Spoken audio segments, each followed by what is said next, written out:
clear to play. MiniWarGaming's Beat the Cooler Bat Rap! And here we are moving into part 2 of this two-part or three-part battle report. Anyway, I hand out a bunch of focus and then cast Carnage on myself. The Seneschal then takes a swing. He's now Mat 10 thanks to this Carnage, so he hits. And he instant kills them because he's a weapon master, and they're not that strong. He hits the other one, kills him too. I then move my Devout up, using all of his movement to get him in range. So he goes up, tries to bash the first one with his shield. So here we go, melee attack, and he needs a 6. He hits, and it's POW 10, so I need a 5 to kill. I kill him, and that is the end of that Doom Reaver. Now I take a swing with my lance. My initial attack needs a 6. I miss, so I buy an attack. I need a 6, and I miss. So I'm going to buy and boost my last attack, and I need a 6. Which I missed that one still. So unfortunately I did not kill that Doom Reaver, which will totally change how my unit can function here. Now I mess up pretty bad not realizing how his feat functions. I thought it was at the end of the unit's activation, but it's at the end of the unit's movement, but it's actually model by model. So the first guy moves up and dies, and then the second guy moves up and he dies too. Give it a sec. There it is. So, unfortunately for them, because my plan was to block his line of sight and then charge over and kill Fenris with one of my knights, because they'd be able to do that. Instead, I just jump back. The Agellant Order now attacks Fenris. He has 2 attacks. First, he saw opposite of his movement to do Shifting Sands. He hits, and he's a weapon master. He does a bunch of damage, 9 points to the 10-point cavalry.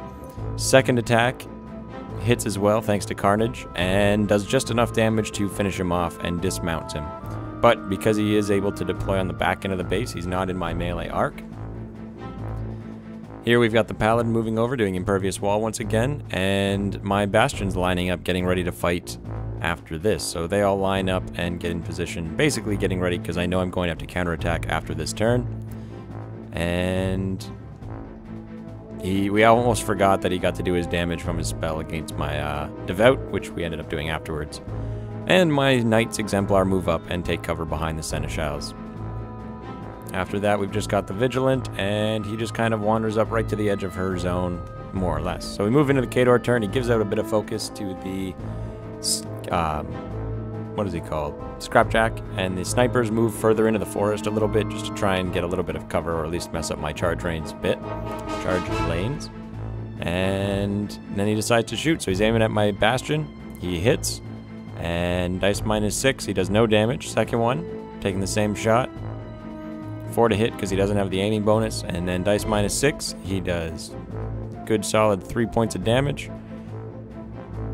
Next shot, he hits thanks to the aiming bonus. And does 1 point of damage. And the last shot, here we go. Snake Eyes, or 4 to hit because he moved. And then dice minus 6, no damage. And that's it. Yuri runs in there, he charges in, getting ready to attack, and basically gets himself in position and decides that he is going to do his thresher attack. So the first guy hits, dice minus 3, he does 5 points of damage. Second guy hits, and then dice minus 3, he does 8 points of damage. I decide I'm going to do 1 to that guy, and then 7 to the other Bastion, so they're okay.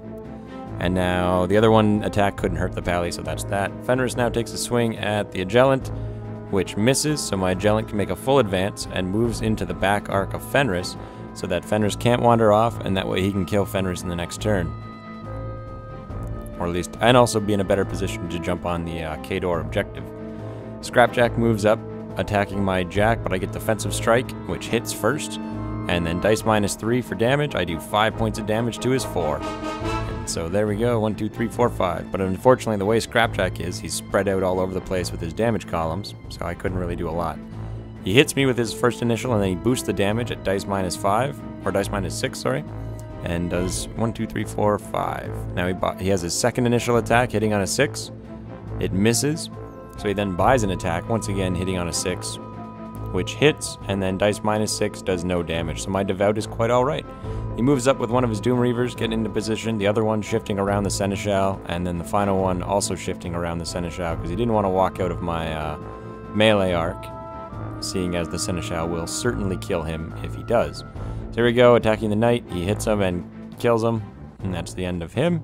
So there's only one left in that unit. And then because he's Berserk, he gets another attack against my Devout, which hits, and then dice -5, he does 4 points to the 2. So just more damage on that Devout. And here we go, attacking the Seneschal once again. He hits, dice -4, it is enough to kill him once again.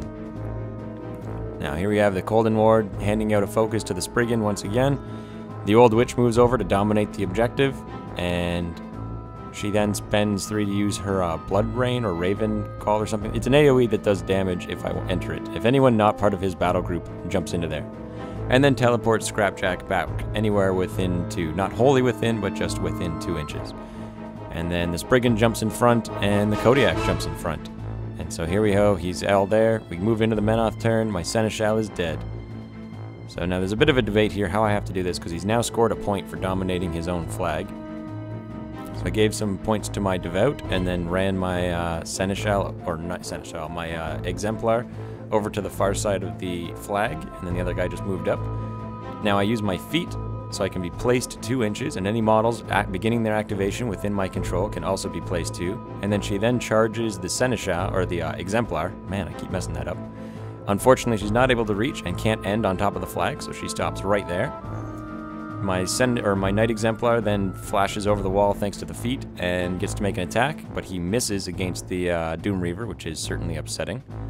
My Devout then moves over. He has 2 focus, so he takes his initial at the Doom Reaver, which hits and kills him, and then he takes another swing at the other Doom Reaver, which also hits and kills him.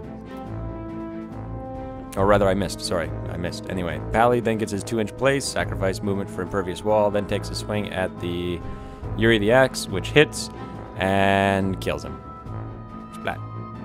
The Bastions all now get to be placed 2 inches, so they all teleport slightly, just kind of getting in a little bit closer, get that little bit extra charge distance.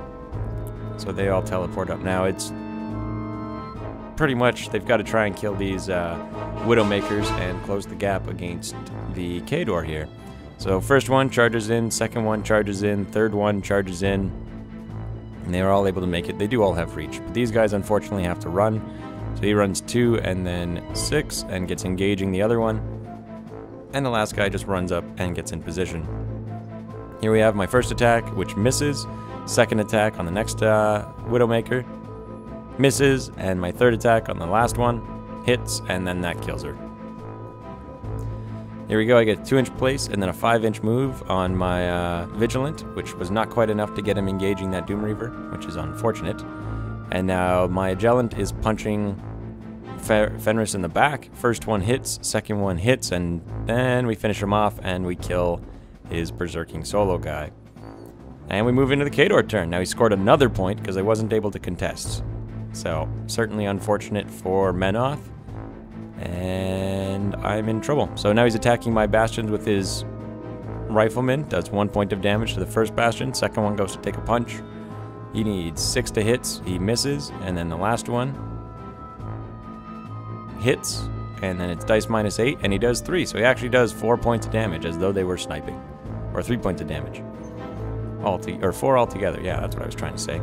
The Spriggan moves over and takes a shot at the Agellant, which misses.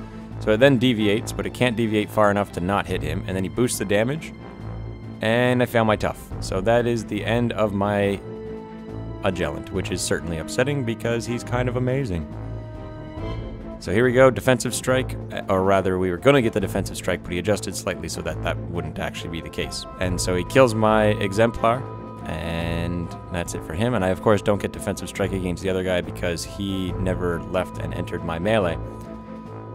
Or rather, he wasn't entering, he was already in my melee arc. And then he runs over his Colden Lord to contest my objective, and then adjusts Scrapjack slightly to make sure that they hold that objective, as does the Kodiak to make sure that I can't get in.